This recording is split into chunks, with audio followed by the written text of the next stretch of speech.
नमस्कार, आप देख रहे हैं दैनिक भास्कर और इस वक्त हम लखनऊ के विकास नगर क्षेत्र के अंतर्गत मिनी स्टेडियम में हैं। यहाँ पर अटल स्वास्थ्य मेला संचालित हो रहा है और माननीय गृह मंत्री राजनाथ सिंह के बेटे नीरज सिंह के द्वारा इसका आयोजन किया जा रहा है। बड़े स्तर पर आप देख सकते हैं कि यहाँ पर लाभार्थी आए हुए हैं और अपने अपनी जो समस्याएं हैं, उनको जो स्वास्थ्य समस्याएं हैं उनको लेकर के तमाम जांचें भी करा रहे हैं। तमाम आपको हम दिखाएंगे, यहाँ से लेकर के वहाँ तक तमाम स्पेशलिस्ट जो डॉक्टर हैं उनकी स्टॉल लगी हुई हैं। जिस किसी को भी किसी तरीके की कोई समस्या है, उसने पंजीकरण कराने के बाद इन डॉक्टर को जहाँ से उसकी समस्या का समाधान हो सकता है, वहाँ पर जाकर के उसी स्टॉल पर अपनी बात बता सकता है, समस्या बता सकता है और उसका निदान भी हो सकता है। हम सभी स्टॉल पे चलेंगे और बात करेंगे कि किस तरीके से इलाज किया जा रहा है, क्या क्या परेशानियां जो लोगों की स्वास्थ्य संबंधी बनी हुई हैं। अटल स्वास्थ्य मेला में एक योग एवं हेल्थ वेलनेस सेंटर भी लगा हुआ है। हम बात करेंगे। सर, ये बताइए, आपका पहले तो नाम क्या है, दूसरा किस तरीके से जो है यहाँ पर पेशेंट आ रहे हैं और उनका निदान? मैं डॉक्टर नंदलाल यादव, योग विशेषज्ञ बलरामपुर हॉस्पिटल लखनऊ, और हमारे बीच में योग विशेषज्ञ डॉक्टर विजेंद्र प्रताप सिंह जी हैं और योग सहायिका प्रतिभा जायसवाल जी हैं। इन सब के सहयोग से एक स्पेसिफिक तरीके से डिजीज मैनेजमेंट जो नेचुरल तरीके से हो सकता है योग के द्वारा, वो कराया जा रहा है। खासकर यहाँ मोटापा, जोड़ों के दर्द, डायबिटीज तथा उदर रोग में कब्ज, गैस, एसिडिटी से पीड़ित मरीज आते हैं और आ रहे हैं अभी, और उनका ट्रीटमेंट कराया जा रहा है योगी प्रैक्टिस के माध्यम से। किसी की नसों में अगर पीड़ा हो, नस ब्लॉक होने के डर हो या फिर दर्द हो रहा हो, तो किस तरीके से आपका योग काम करेगा? खासकर जो भी नस नाड़ियाँ ब्लॉकेज होते हैं, उनके खोलने के लिए योगा अभ्यास सबसे बढ़िया टेक्निक है और वो नेचुरल तरीके से, क्योंकि इसमें कोई किसी तरह की कोई औषधियों का सेवन नहीं किया जाता। और ये जो तकनीकी है, भारत की प्राचीन जो चिकित्सा पद्धतियाँ हैं, योग ये बहुत ज़्यादा प्रचलित रही हैं और ये नए स्वरूप में आकर के लोगों को स्वस्थ रखने में बड़ा अच्छा भूमिका अदा कर रही हैं। तो ये हमारे जितने भी लोग योग के एक्सपर्ट लोग हैं, वो सभी इन बीमारियों को ध्यान में रखते हुए योग कराते हैं। जनरल योगा नहीं होता, मेडिकली दृष्टि से यहाँ योगी प्रैक्टिस कराया जाता, बताया जाता कि आप यहाँ सीखिए और घर पे जाके करते रहिए। इस समय की चिकित्सा में होम्योपैथिक भी कम कारगर नहीं है। हम बात करेंगे। सर, क्या नाम है आपका और अभी देखा जाए तो क्या रोल है होम्योपैथिक का? मैं लवकुश यादव, फार्मासिस्ट सैदपुर। हमारे डॉक्टर साहब लोग बैठे हुए हैं और होम्योपैथिक का आज के युग में बहुत बड़ा रोल है।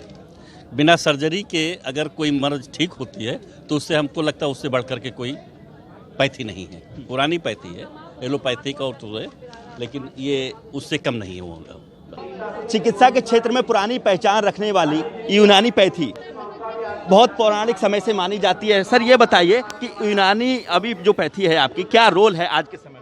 आज के ज़माने में इसका बहुत बड़ा रोल है। लोग हमारी पैथी की तरफ बहुत तेज़ी के साथ आ रहे हैं। क्रॉनिक डिजीज़ में ख़ास तौर से हमारा बहुत रोल है। हमारे यहाँ ओपीडी बहुत तेज़ी के साथ बढ़ रही है, बहुत सारे मरीज़ आ रहे हैं। क्या लगता है आने वाले समय में जिस तरीके से अंग्रेजी दवा पे लोग निर्भर हैं, जैसे मान लीजिए कोरोना चला, तो यूनानी दवाओं का क्या रोल रहा उस समय? कोरोना में यूनानी ने बहुत बड़ा काम किया। ये चीज़ सब जगहों पे प्रूव हुई और लोग हमारी तरफ, ख़ास तौर से हमारे यूनानी का जोशादा बहुत मशहूर रहा और उसने लोगों की बहुत मदद किया। इवन है कि गवर्नमेंट ने भी हमारे जोशादे को ये कहा कि जा करके लोगों को पिलाए जाएं और लोगों को इससे काफ़ी फ़ायदा पहुंचा।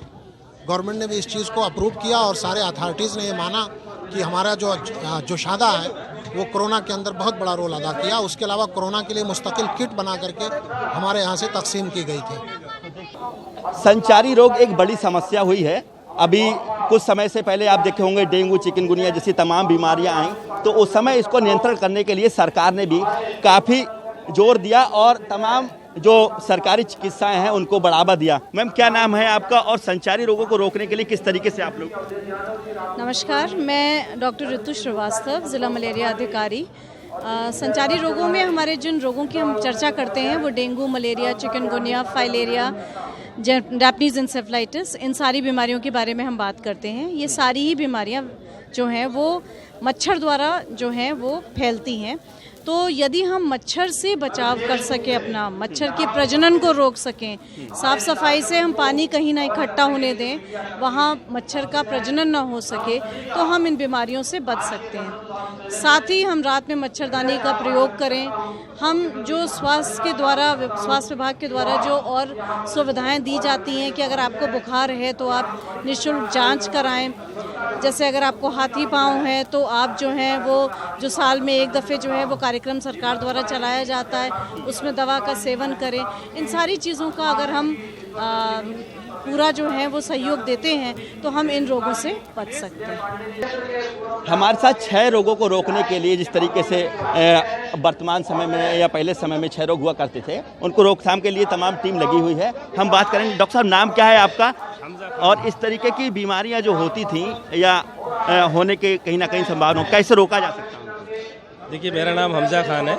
मैं महानगर सिविल हॉस्पिटल में हेल्थ विजिटर के पोस्ट पे हूँ। हमारे यहाँ सिम्टोमेटिक जो पेशेंट आते हैं उनका हम लोग अपने लैब में जांच करवाते हैं। हमारे यहाँ ट्रू नाट की मशीनें भी लगी हैं, सीवी नाट की मशीनें भी लगी हैं, जेडन माइक्रोस्कोपी भी होती है।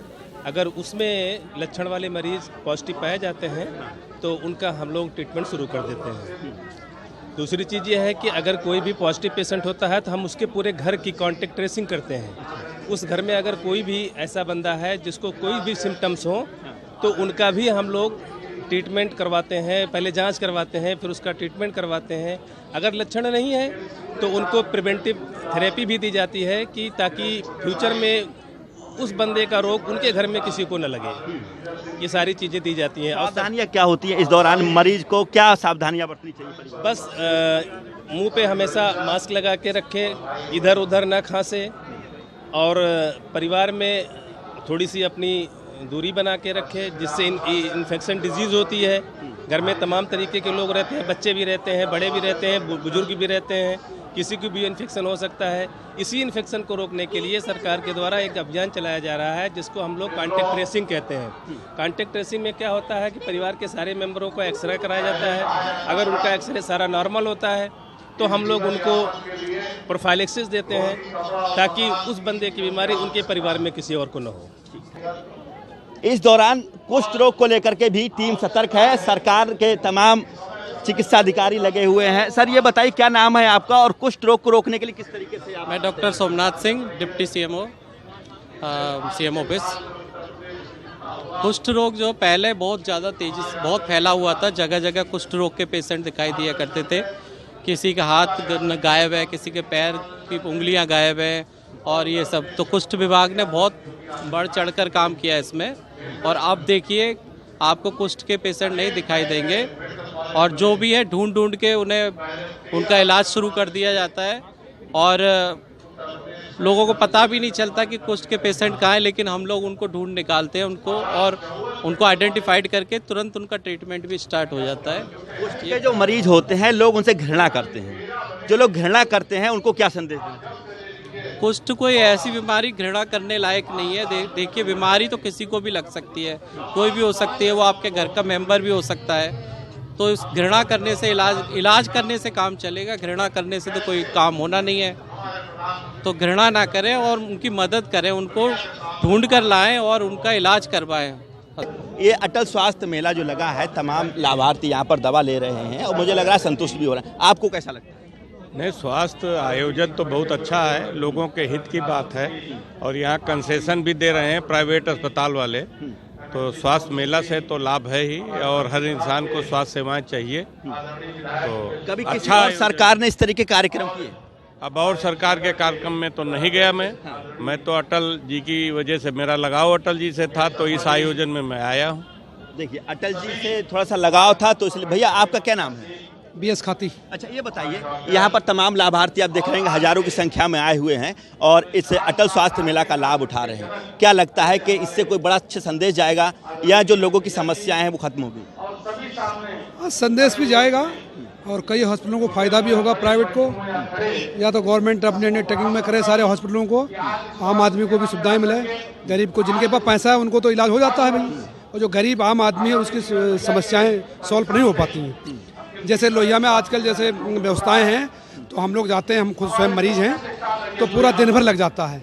तो उसके लिए जो है स्वास्थ्य मंत्री हमारे ब्रजेश पाठक जी माननीय तो कुछ व्यवस्थाएं ऐसे करें कि 2-4 काउंटर जो दवा के होते हैं उनको थोड़ा सा और रिलीफ मिले। मतलब आपका कहना है कि जो प्राइवेट स्वास्थ्य सेवाएं उनकी तो गति तेज है, लेकिन जो सरकारी स्वास्थ्य सेवाएं हैं उनकी गति कहीं ना कहीं धीमी है। नहीं, सरकारी स्वास्थ्य सेवाएं भी प्रगति पर हैं, तेजी से हैं, लेकिन वहाँ समय लगता है, थोड़ा सा वही धीमी समय लगता है, क्योंकि ऐसा नहीं कि हमने काट पीट के फेंक दिया। अगर हम गवर्नमेंट में जांच करेंगे समय लगता है थोड़ा सा। भैया क्या कहना चाहेंगे आप? माननीय अटल जी के जन्म दिवस के, अपना नाम बताइए, नाम क्या है आपका? मैं दिलीप श्रीवास्तव, पार्षद हूँ मैथिली शरण गुप्तवाड़ से। श्रद्धेय अटल जी के जन्म दिवस के पूर्व संध्या पे प्रतिवर्ष जो अटल स्वास्थ्य मेला आदरणीय नीरज सिंह जी द्वारा लगाया जाता है, ये एक लखनऊ वासियों के लिए एक सौगात है। और जो प्राइवेट सेक्टर्स में जो स्वास्थ्य सेवाओं के जो हॉस्पिटल्स हैं, जो गवर्नमेंट के द्वारा उनको सुविधाएं दी जाती हैं, जो आयुष्मान कार्ड का लाभ उन्हें मिल सकता है, ये एक प्रकार से जागरूकता करने का है कि प्राइवेट सेक्टर में भी जो गवर्नमेंट की ओर से जो चीज़ें सुविधाएं दी जाती हैं, जो निःशुल्क स्वास्थ्य सेवाएं होनी चाहिए या स्वास्थ्य सेवाओं के प्रति जो जागरूकता होनी चाहिए प्राइवेट सेक्टर में, उसका लाभ मिलना। और जो लाभार्थी हैं यहाँ पे देखेंगे आप, ट्राई साइकिल्स दी जा रही है नीरज जी द्वारा, तो ये लखनऊ वासियों के लिए एक सौगात है। एक प्रकार से कहा जाए कि देश के रक्षा मंत्री और जो लखनऊ के सांसद हैं, यशस्वी सांसद, वो लखनऊ वासियों के लिए लगातार चिंतित रहते हैं। और ये स्वास्थ्य सेवा जो हर वर्ष लगाया जाता है, इसमें जो सुविधाएं मिल सकती हैं, जो भी क्रिटिकल्स, जो आप देखिए तमाम इलाज हैं, तमाम जो है जांचें हो रही है, निःशुल्क जांच हो रहा है, ये लाभ इनको मिल रहा है। सरकारी जो चिकित्सा है, क्या आप उनसे संतुष्ट हैं या प्राइवेट वालों से? देखिए, सरकारी सुविधाएं तो आज कोरोना काल में जिस प्रकार से टेस्टिंग हुई, वो सरकारी सेवाओं ने ही करके दिखाया। सरकारी सेवाएं आज पहले की अपेक्षा बेहतर हुई हैं, पूर्ववर्ती सरकारों की अपेक्षा, और बेहतर होने की आवश्यकता है। जिस तरह से कुछ डॉक्टर्स लौटा देते हैं मरीजों को, वो सब ना करें और इलाज करें। आदरणीय ब्रजेश पाठक जी द्वारा लगातार उस पर कार्य किया जा रहा है, बेहतर हो रही है स्वास्थ्य सेवाएं। आप देख सकते हैं पीछे, मैं आपको दिखाऊंगा कि जगह जगह यहाँ से लेकर के स्टॉल लगे हुए हैं, और जो लाभार्थी है वो पंजीकरण कराने के बाद लगातार काउंटर पर भीड़ देख रहे होंगे। वो अपना ट्रीटमेंट, अपनी इलाज, जांच के लिए लगातार बने हुए हैं। यहाँ से वहाँ तक तमाम पूरा स्टॉल लगा हुआ है। सभी प्राइवेट हॉस्पिटल, गवर्नमेंट हॉस्पिटल सरकार के द्वारा यहाँ पर लगवाए गए हैं, और जिससे ये अटल स्वास्थ्य मेला का आयोजन संपन्न किया जा रहा है। लग रहा है कि ऐसे में अगर ये आयोजन जगह जगह और होते रहेंगे तो शायद जो लोग इलाज से वंचित रहते हैं उनको इलाज बहुत कम समय में उपलब्ध हो पाएगा। कैमरामैन लकी सिंह के साथ मैं सत्येंद्र शर्मा, दैनिक भास्कर, लखनऊ।